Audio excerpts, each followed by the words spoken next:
느헤미야 11장 1절에서 3절. 백성의 지도자들은 예루살렘에 거주하였고 그 남은 백성은 제비 뽑아 10분의 1은 거룩한 성 예루살렘에서 거주하게 하고 그 10분의 9는 다른 성읍에 거주하게 하였으며 예루살렘에 거주하기를 자원하는 모든 자를 위하여 백성들이 복을 빌었느니라.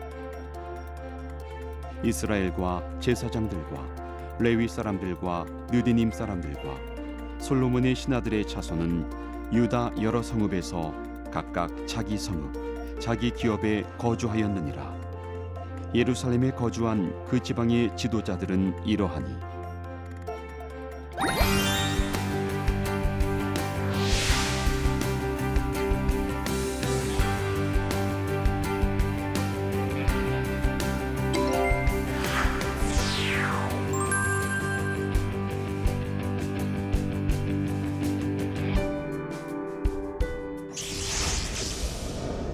안녕하십니까? 나침반 바이블을 사랑하는 우리 시청자 여러분, 오늘은 느헤미야서 무너진 도시를 재건하다 7강으로서 오늘 느헤미야서 11장 이야기를 가지고 우리가 함께 하나님의 말씀을 나누고자 합니다. 느헤미야서 11장은 이제 마지막 후반부로 들어가는 서두이기도 합니다. 그리고 이 서두는 오늘 7강의 제목처럼 예루살렘을 중심으로 하는 주거지 재배치라고 하는 행정 계획 혹은 행정 개편이라고 하는 것을 통하여 하나님이 무너진 하나님의 도시를 개축하는데 어떤 의지와 또한 뜻들을 담고 있는가라고 하는 것을 우리가 살펴볼 수가 있겠습니다.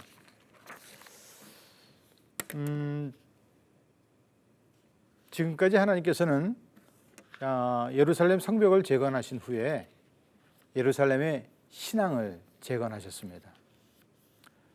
그들에게 말씀을 주셨고 회개하는 마음을 주셨고 그리고 그들은 새 언약을 세우고 순종하기로 결단을 했던 것입니다. 도시도 세우고 신앙도 새로워졌습니다. 모든 것이 다 해결된 것처럼 보이지만 그게 끝은 아니었습니다. 아직 남은 문제가 있었던 것입니다.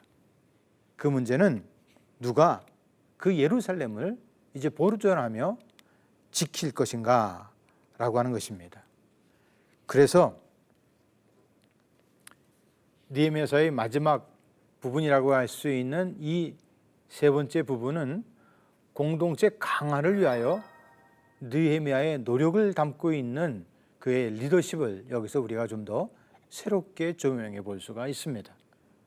그는 새로운 이스라엘의 공동체의 주거지를 예루살렘과 주변 도시로 재배치합니다. 그리고 7장 4절에서 성읍은 넓으나 주민이 적었다. 그리고 가옥이 다 미처 건축되지 못했다라고 하는 이 표현이 갖고 있는 상황을 우리가 다시 상기하면서 이 본문을 읽을 때 예루살렘의 자립이 미약했다는 것입니다. 그래서 여러 지역에 흩어져 살고 있는 이스라엘 백성들을 다시 모아서 예루살렘을 중심으로 삶의 자리를 재배치하려고 하는 이런 행정 개편의 이야기가 오늘 느헤미야서 11장의 이야기인 것입니다. 그래서 오늘 우리가 이 본문을 생각하면서 한 두 가지를 생각해 봅니다. 오늘 예루살렘의 거주자들은 누가 머물게 되었는가 라고 하는 것이고, 두 번째는 예루살렘 중심의 어떤 그 재배치가 갖는 의미가 무엇인가 라고 하는 것입니다. 오늘 11장이 담고 있는 그 내용들을 분석해 보면 한 세 단락으로 크게 나눌 수 있어요. 이주 정책을 시행하는 어떤 그런 서론적인 이야기고, 두 번째는 3절서부터 24절이 예루살렘 안에 거주하는 자들의 명단들을 기록하고 있습니다. 그리고 이제 마지막으로는 25절서부터 36절이 예루살렘 밖의 거주자들의 목록들을 열거합니다. 자, 첫 단락으로서 이주 정책의 시행으로서 1, 2절은 오늘 우리들에게 무엇을 얘기하는가 라고 하는 것입니다. 현대어 성경을 한번 여기다 인용해 봅니다. 예루살렘에는 아직 백성의 지도자들이 정착하고 있었지만 그러나 도성의 재건 공사와 방위의 책임 때문에 주민들이 아주 부족하였다. 그래서 다른 지방의 주민들 중에서 제비를 뽑아 10집의 한 집은 예루살렘에 이주시키기로 하였고 9집은 남아서 살도록 하였다. 아마 이 말이 조금 더 편하게 들릴 것 같아서요. 좀 더 현대어 성경을 인용해 봤습니다. 다시 말하면 이주 정책에 지금 예루살렘 밖에 흩어져 있는 사람들의 10분의 1을 이쪽으로 몰아서 예루살렘을 좀 더 토착화시키겠다라고 하는 이야기입니다. 여기서 우리는 예루살렘에 정착한 자들이 있었지만 부족했다는 겁니다. 그러니까 예루살렘을 지금 성전을 만들었어요. 성벽을 만들어서 이제 도시다운 모습으로 지금 모양새를 챙기게 되었는데 지금 이 안에 머물고 있는 사람들이 너무 없어요. 여러분, 빈집 아무리 멋있는 집도 사람이 살지 않으면 그 집은 오래 못 갑니다. 마찬가지로 하나님의 집이라고 하는 성전과 그 도시가 완성됐다 할지라도 주민들이 살지 않을 때 그 도시는 도시의 기능을 다할 수가 없는 것이죠. 그래서 느헤미야는 제비를 뽑았습니다. 여기서 당시에 여러분, 제비라고 하는 것은 하나님의 뜻을 아는 방법이었습니다. 이것은 꼭 이스라엘만이 그런 건 아니고 고대 근동의 많은 신하들이 그들의 제비뽑기라고 하는 것을 통하여 어떤 신의 의지들을 그들이 받아들이는 것으로, 결정하는 것으로 그들이 받아들였습니다. 그래서 이 제비뽑기라는 하나님의 결정이라고 하는 것이 하나님의 결정에 따라 예루살렘에 남아야 될 사람들을 남게 했습니다. 그런데 여기서 자원하는 사람들이 있었습니다. 아마 이것은 10분의 1 안에 이 사람들을 포함해서 그 어떤 인원의 정족수를 재배치하지 않았을까 하는 생각이 듭니다. 오늘 제가 갖고 있는 그 성경이 좀 우리말 성경인데요. 2절에 뭐라고 표현하냐면 예루살렘에 살기로 자원하는 사람들을 모든 백성들은 축복해 주었다라고 하는 거였어요. 그러기 아마 그들이 자기의 지금 거주하고 있는 것을 떠나 예루살렘으로 모여들 수 없는 사람들이 있었겠죠. 또 그런 가운데 제비를 뽑아 특별히 그것에 자기 의지와 상관없이 하나님의 어떤 그런 결정권에 의해서 옮겨간 사람들을 백성들이 위로하는 어떤 축복의 행렬들을 우리가 여기서 볼 수가 있습니다.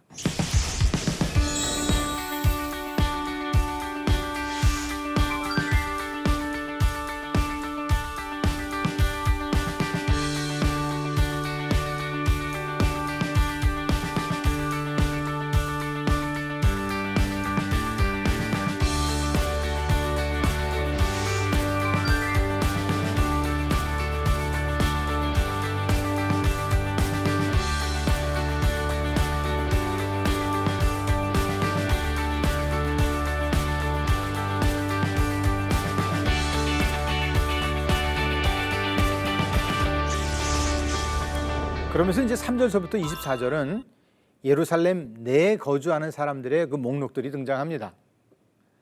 크게 보니까 유다 자손 명단 468명, 그다음에 베냐민 자손의 명단, 그다음에 928명, 또 제사장 가문의 명단, 레위인, 그다음에 여기 레위인단과 더불어 여기에 여러 가지 사람들이 함께 몰려서 172명에 이르는 어떤 그러한 이름들로 볼 수가 있습니다.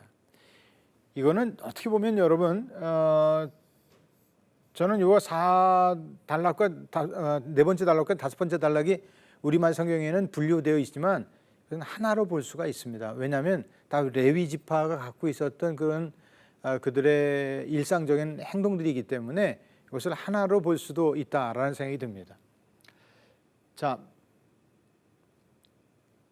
첫 번째 이제 지금 유다 자손의 명단들이 등장하는데 3절의 목록의 표지처럼 보이기도 합니다. 다시 말하면 예루살렘과 유다 도시들이 거주하는 지방의 지도자들인데 이 목록은 예루살렘이 재건한 뒤 백성이 어떻게 분포되었는가를 일목요연하게 보여주는 어떤 그러한 서문적인 표현이라고 말할 수가 있습니다.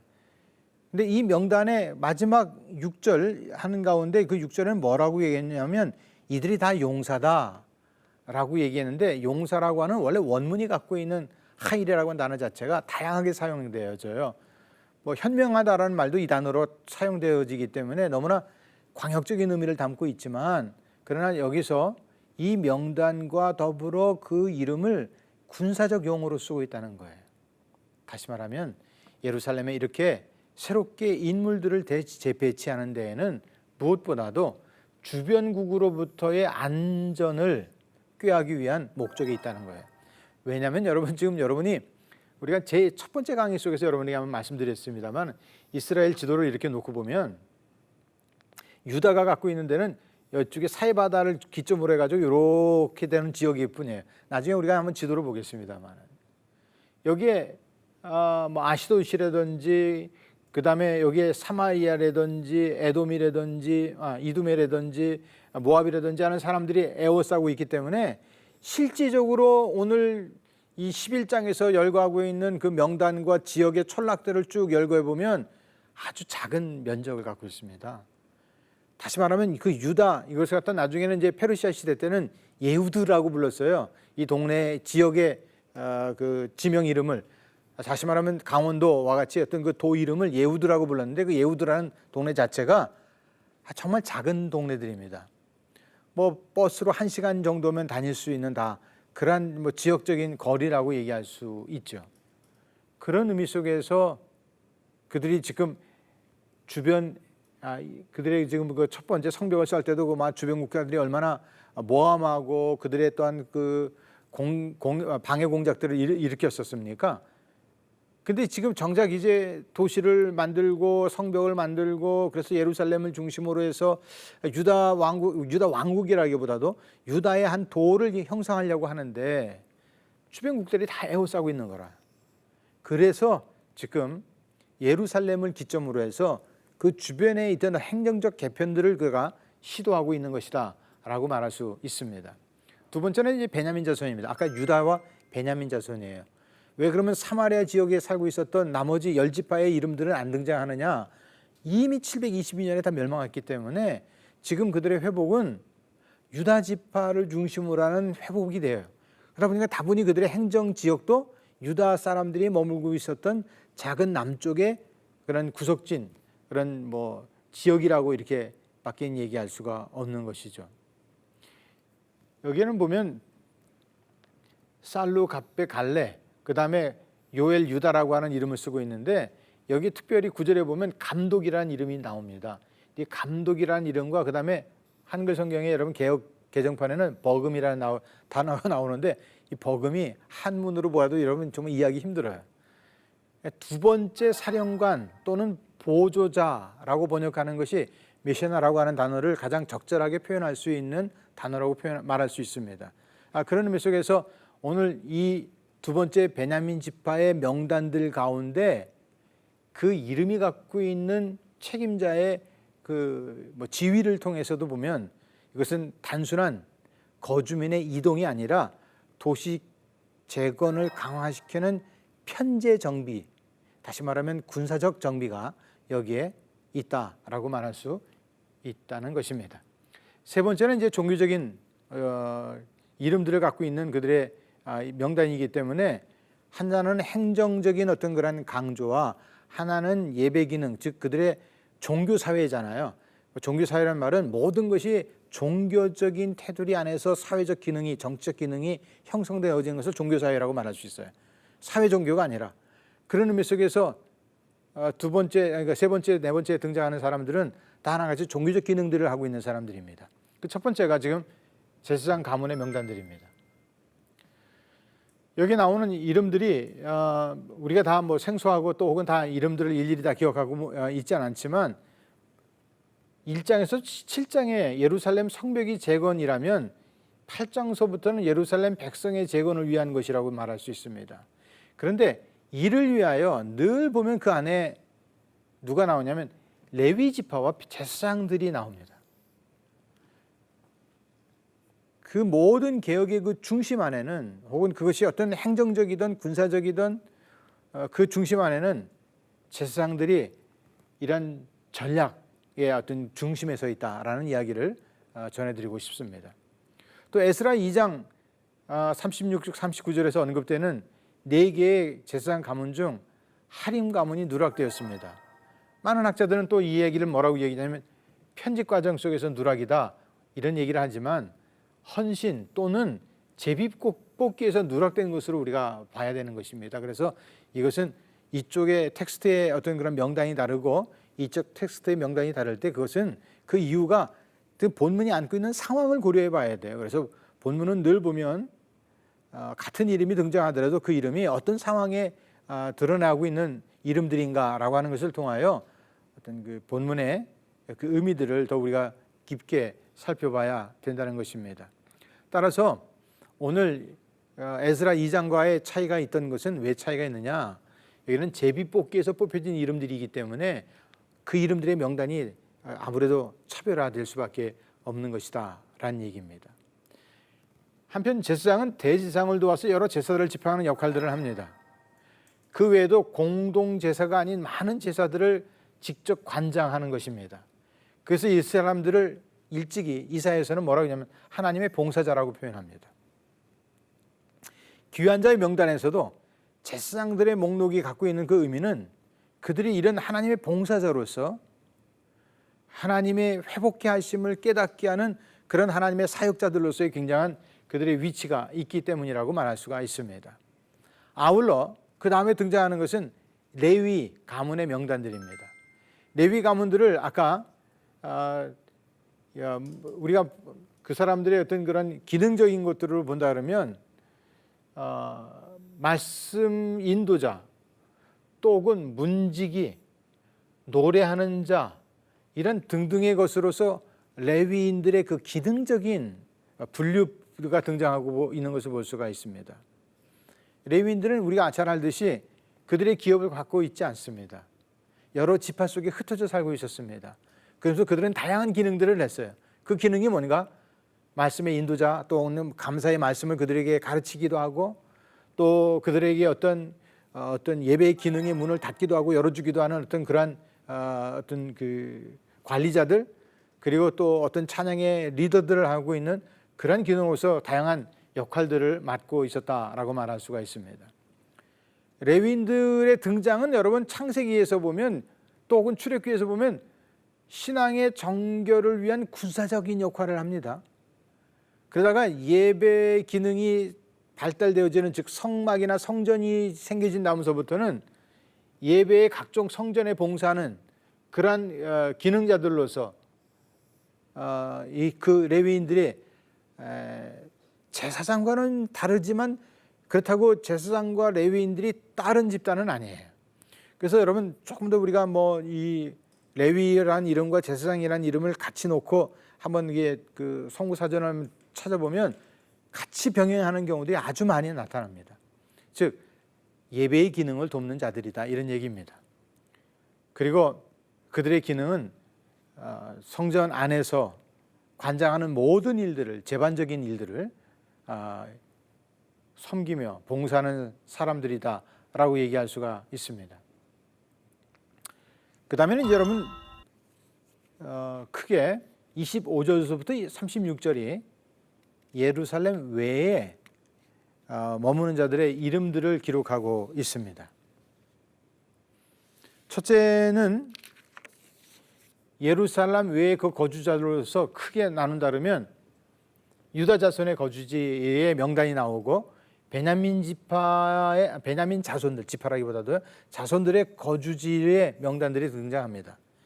여기 기럇 아르바, 디본, 여갑스엘, 예슈아, 몰라다, 벳벨렛, 하셀슈알, 브에셰바, 시글락, 무고나, 에누분림론, 그다음에 소라, 야르뭇, 사노아, 아둘람, 라기스, 아세가 흰놈의 골짜기에서 브에셰바에서부터 이제 흰놈의 골짜기까지 이어지는 이러한 이야기들을 아직 우리가 지도를 놓고 보지 않으면 이 이름들이 그냥 우리의 그런 공간 안에서 자유자재로 왔다 갔다 할 것입니다. 그래서 한번 지도를 놓고 여러분에게 말씀을 드리는 것 좋겠다는 생각이 들어요.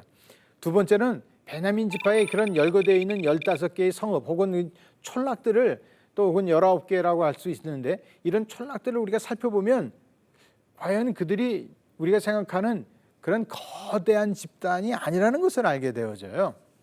자, 아까 그 명단들을 여기다 지금 같이 띄워놓을 수 없어서 지도를 보고 여러분들에게 이 말씀을 드리게 되어지는데요.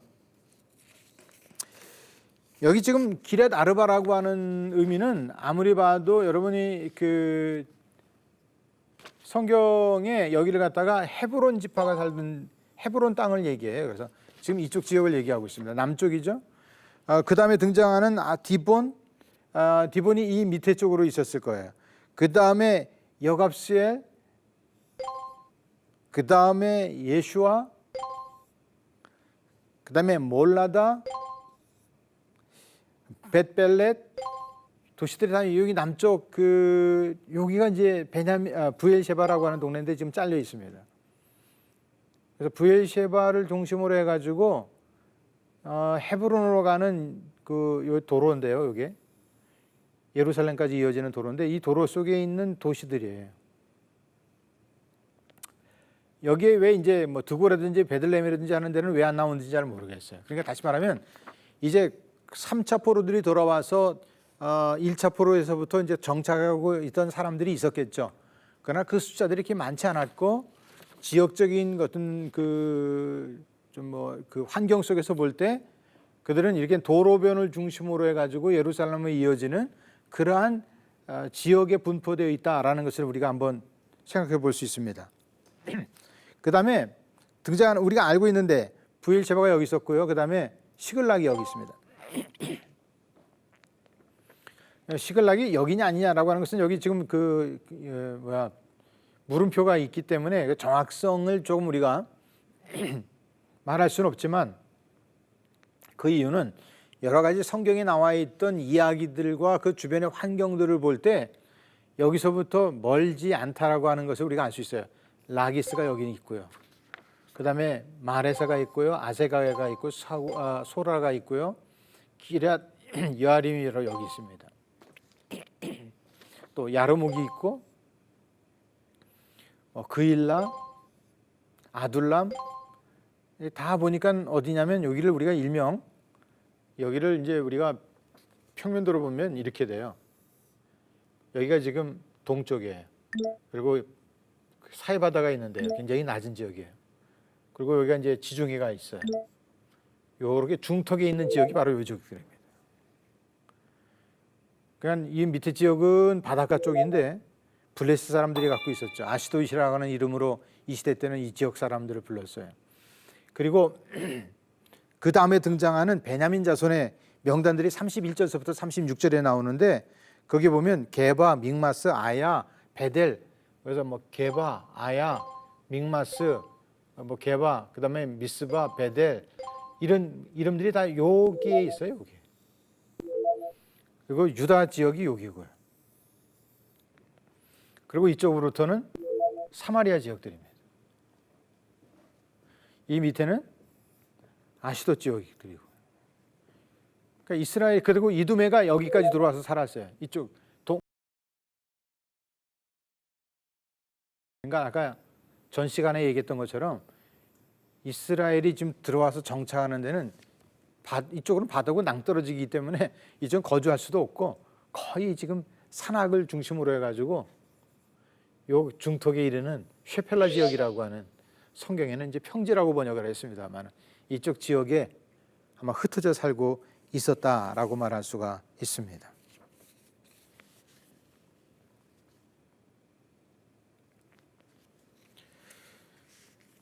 유다 지파가 살고 있었던 이름들 그리고 베냐민 지파가 살고 있었던 그런 지역들 이 가운데 유다가 거하던 레위인의 일부 반열이 베냐민 영토로 넘어갔다고 36절은 얘기하고 있어요. 그러니까 이 안에서도 지금 예후드라고 하는